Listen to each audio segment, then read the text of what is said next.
Salam kerahiman. Hari ini 24 Januari. Kita akan baca dari 580.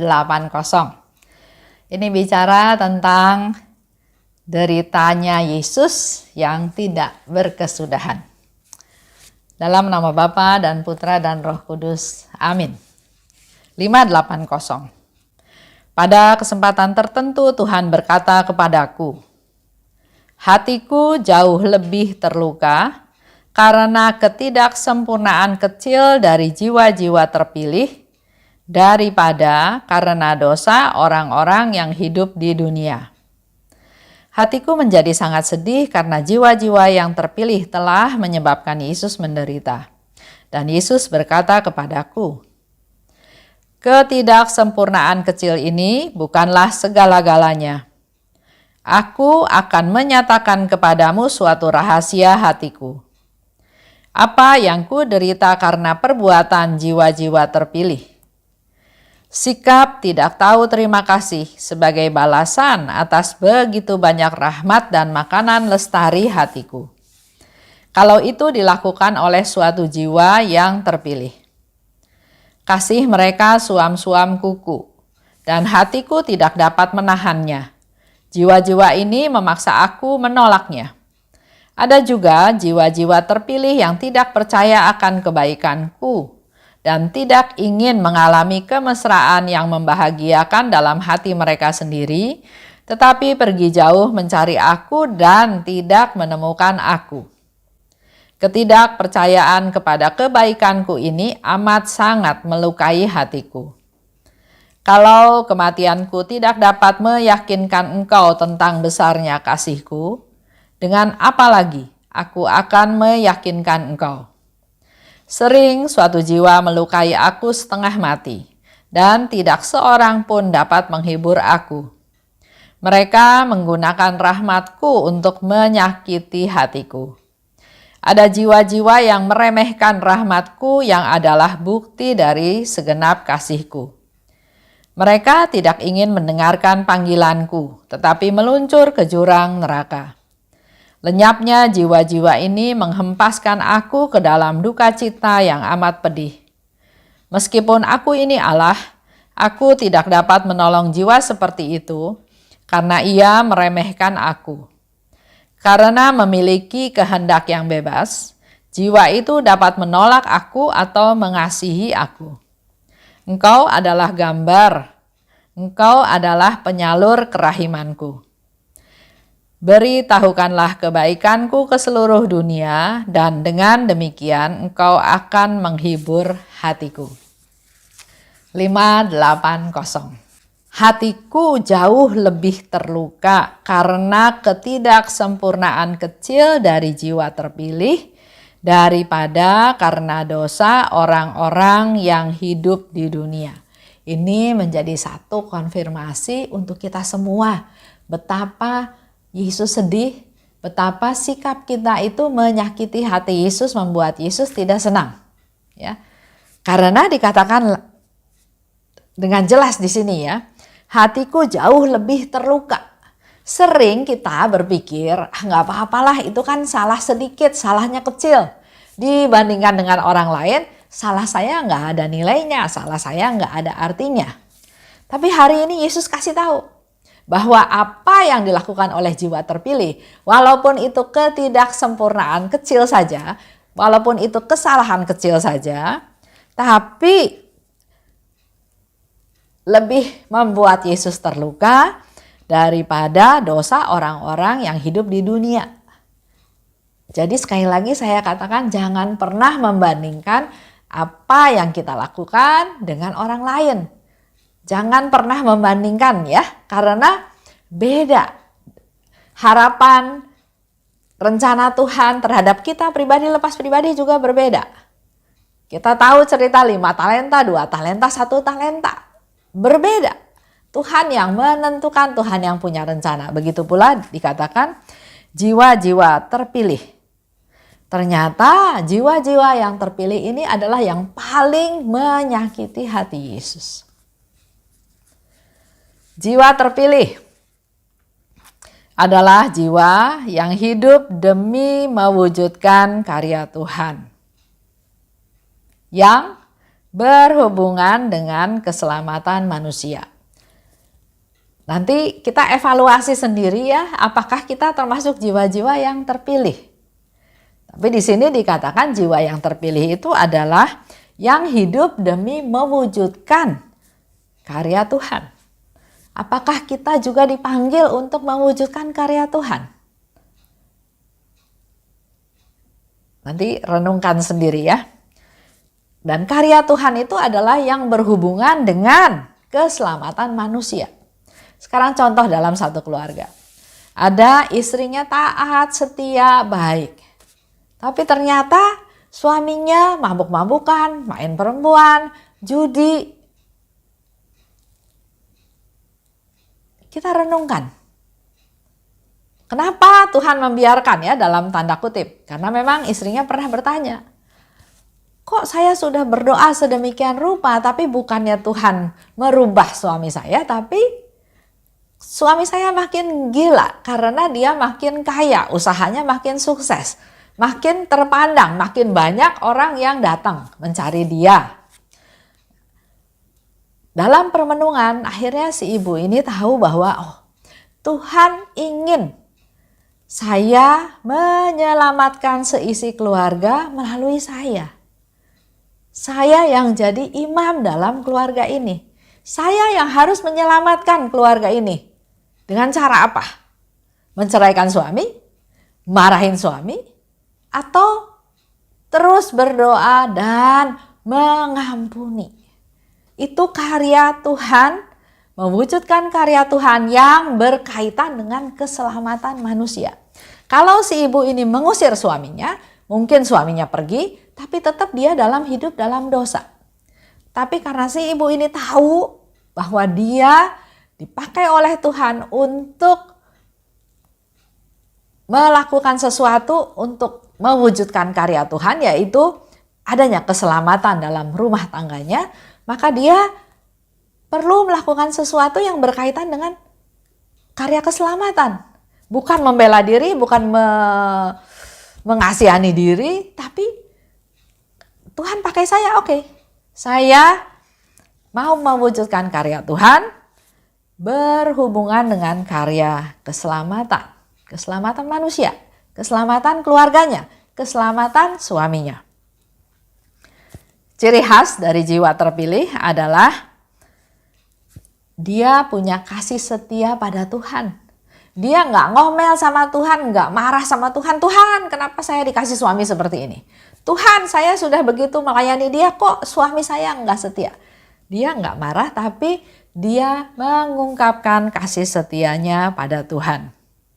Dan orang-orang jiwa terpilih adalah orang-orang yang berani menyatakan kebenaran. Jadi ciri khasnya ya, mengasihi Yesus, mengandalkan Tuhan dalam segala hal. Dalam keluarganya dengan situasi yang seperti itu, dia juga tidak berdaya. Dia seorang ibu rumah tangga sedangkan suaminya sukses. Dia nggak berdaya, tapi dia percaya Tuhan Yesus mendengarkan dia berdoa dan mohon kekuatan supaya dia bisa mengampuni suaminya. Bukan mengusir suaminya, karena kalau begitu suaminya tetap dalam posisi berdosa, tapi dia merangkul suaminya, mengampuni suaminya, dan dia minta kesabaran dan minta kasih yang besar supaya dia tidak melihat boroknya suaminya, tapi yang dia lihat adalah Tuhan mencintai dia, Tuhan juga menghendaki keluarganya utuh, keluarganya bersatu kembali. Dan melaksanakan kehendaknya secara rinci. Jadi kalau memang Tuhan mengizinkan hal ini terjadi, dia lakukan dengan tekun, dengan sabar, dengan rinci, dengan step by step ya. Harus jadi seperti Yesus. Jiwa yang terpilih adalah jiwa yang harus seperti Yesus, yang siap menderita. Coba kita dari sisi luar ya, kalau kita lihat posisi keadaan si ibu itu, menderita nggak? Menderita. Dia setia, dia melakukan tugas-tugas dia sebagai istri, sebagai ibu. Tapi apa yang dia terima? Suaminya foya-foya, suaminya main perempuan, suaminya berjudi, suaminya melakukan hal-hal yang melanggar perintah Tuhan. Pasti istrinya menderita. Punya suami seperti itu, ya. Tapi bukan titik sampai di sana, tapi dia melakukan sesuatu sama seperti Yesus pun berkorban. Asal kita semua manusia berdosa selamat. Si ibu ini juga belajar dari Yesus, dia mau berkorban, dia mau menderita, asal keluarganya utuh kembali. Dia bisa punya kemampuan untuk bisa mengampuni, dia berkorban.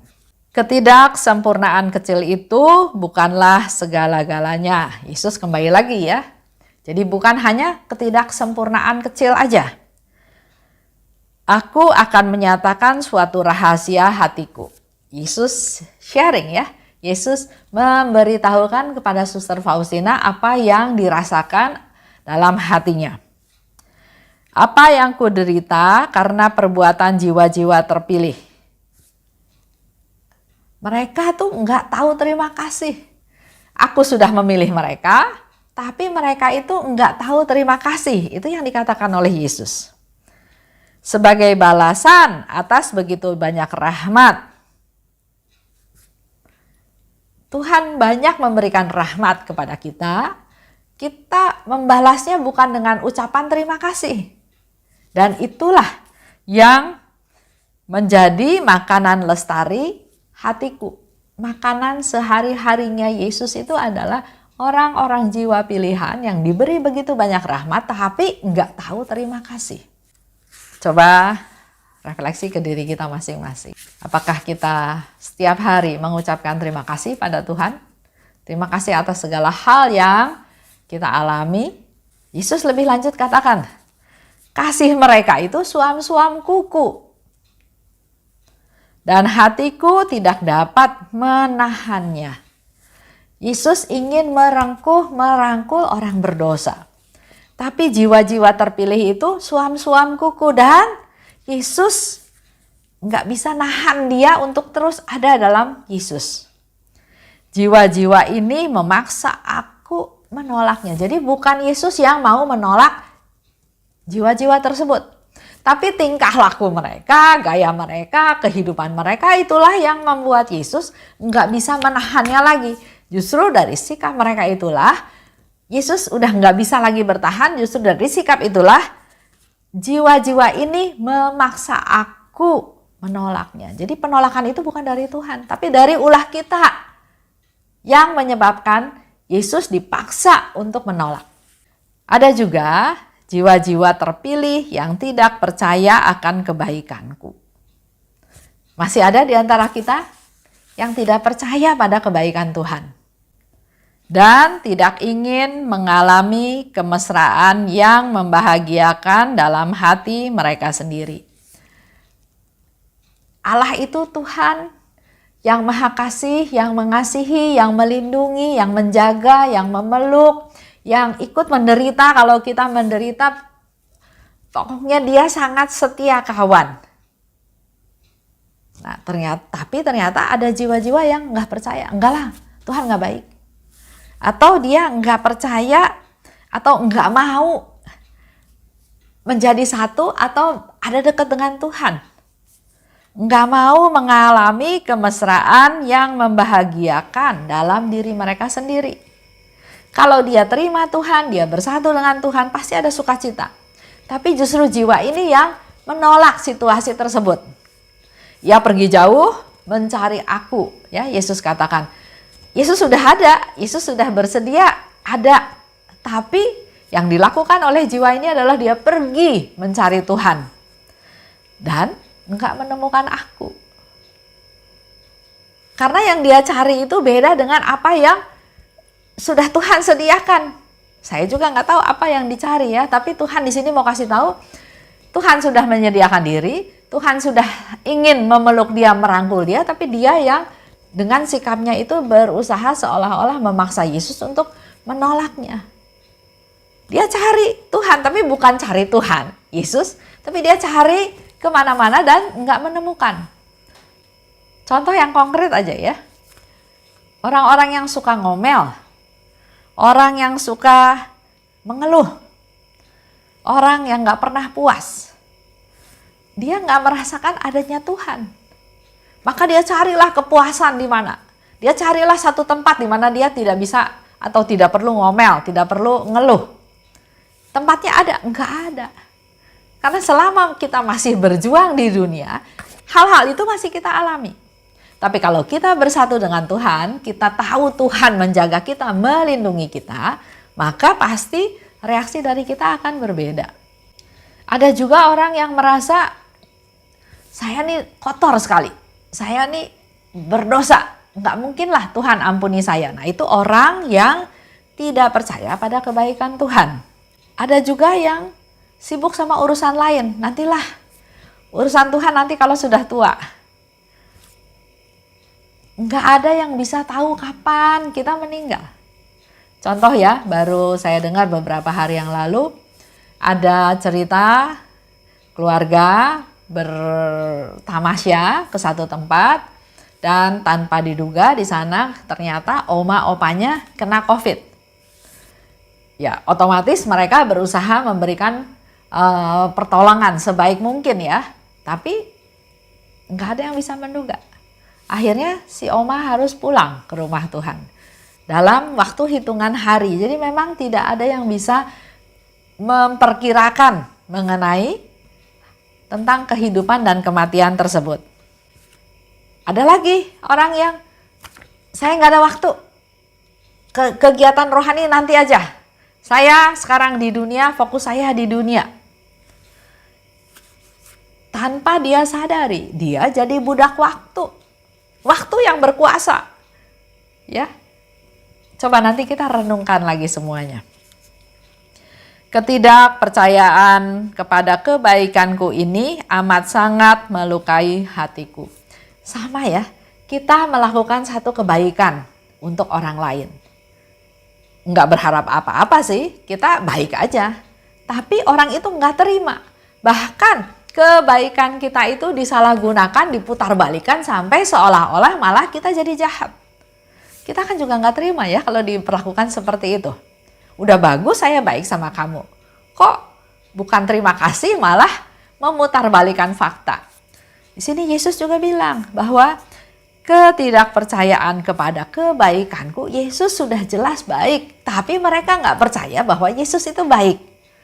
Amat sangat melukai hatiku. Kalau kematianku tidak dapat meyakinkan kamu tentang besarnya kasihku, dengan apa lagi aku akan meyakinkan kamu? Ini pertanyaan buat kita semua ya. Yesus sudah berkorban sehabis-habisnya buat menyelamatkan kita. Sudah didera, sudah dicambuk, sudah difitnah, sudah banyak sekali penderitaan yang dia alami. Bahkan sampai wafat di kayu salib. Nah, kalau ini semua membuktikan cintanya Yesus pada kita, tapi kita masih enggak percaya. Yesus tanya, dengan cara apa lagi saya harus meyakinkan kamu bahwa saya mengasihi kamu? Sering suatu jiwa melukai aku setengah mati, dan tidak seorang pun dapat menghibur aku. Ini sharingnya Yesus ya kepada Suster Faustina. Ada jiwa yang melukai aku dan tidak seorang pun dapat menghibur aku. Begitu menyusahkan orang ini ya, menyusahkan Tuhan Yesus sampai Yesus sungguh-sungguh sedih dan tidak ada satu orang pun bisa menghiburnya. Siapa? Antara lain mereka yang menggunakan rahmatku untuk menyakiti hatiku. Jadi Yesus memberikan banyak rahmat, banyak berkat, tapi justru bukannya terima kasih. Tapi justru dengan rahmat dan berkat itu dia justru melukai hatinya Tuhan. Nah, jangan sampai terjadi pada kita semua ya. Ada jiwa-jiwa yang meremehkan rahmatku, yang adalah bukti dari segenap kasihku. ada jiwa-jiwa yang diberi rahmat oleh Yesus, tapi mereka nggak terima itu sebagai bukti kasihnya Yesus pada kita.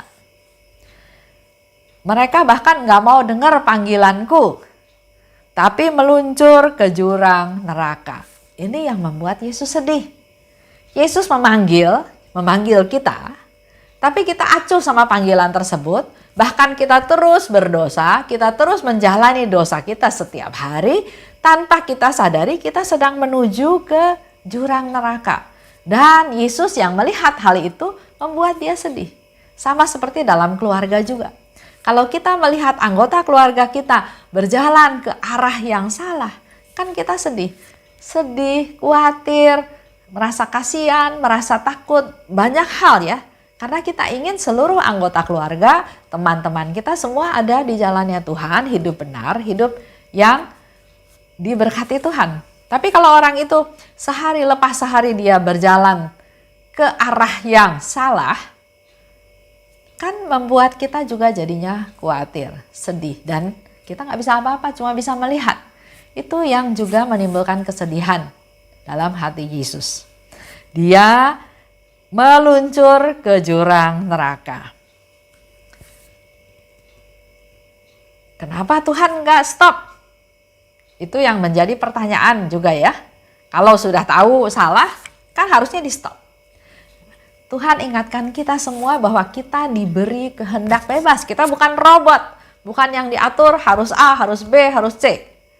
Bukan mesin. Kita manusia ciptaan Tuhan yang serupa dengan Dia dan diberi kebebasan, diberi kehendak bebas. Bebas melakukan apa saja, nanti jalannya ya ke neraka. Bebas berbuat baik, berbelas kasih, maka kita jalan ke pintu surga. Itu kehendak bebas, terserah kita masing-masing. Lenyapnya jiwa-jiwa ini menghempaskan aku ke dalam duka cita yang amat pedih. Jiwa-jiwa yang membiarkan dirinya meluncur ke neraka itu membuat Yesus merasa amat pedih. Lenyapnya jiwa-jiwa ini menghempaskan aku ke dalam duka cita yang amat pedih. Tuhan sedih kalau mereka menuju ke siksaan kekal, ke neraka. Seperti yang tadi saya katakan, kenapa Tuhan nggak turun tangan? Tuhan memberikan kehendak bebas kepada kita. Jadi dikatakan oleh Yesus ya di situ ya, meskipun aku ini Allah, aku tidak dapat menolong jiwa seperti itu. Karena ia meremehkan aku, karena ia memiliki kehendak bebas, jiwa itu bisa menolak aku, jiwa itu bisa mengasihi aku. Dia punya kehendak bebas, begitu pula dengan kita. Begitu pula dengan Bapak Ibu, punya kehendak bebas. Jalan mana yang kita mau tentukan, yang kita mau pilih, itu kehendak bebas kita. Tapi Allah tidak pernah memaksa agar kita harus masuk surga. Kalau seperti itu kan berarti Allah memperlakukan kita sebagai robot. Harus poin-poinnya ini ya.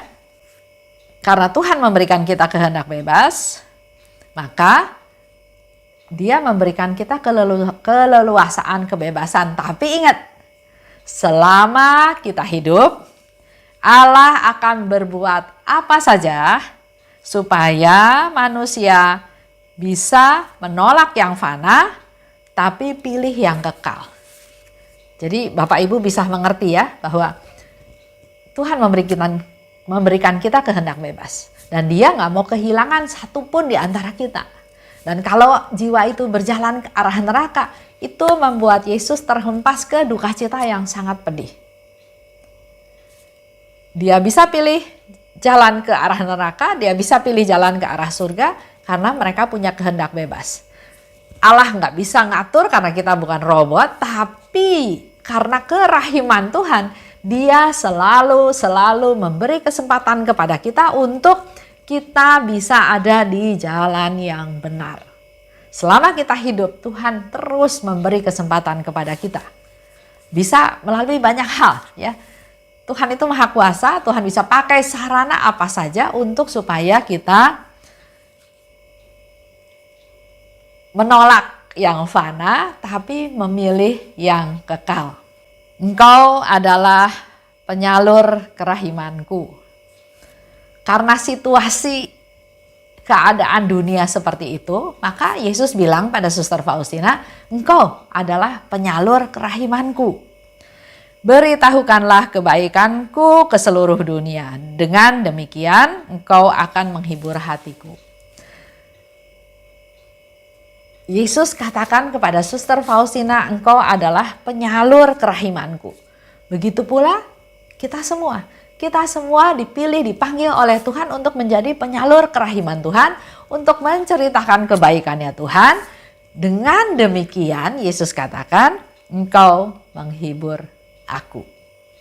Seperti yang dikatakan tadi ya, Allah biar bagaimanapun akan berusaha selama kita hidup untuk terus kita mendapat pengertian. Jangan pilih yang fana, tapi pilih yang kekal.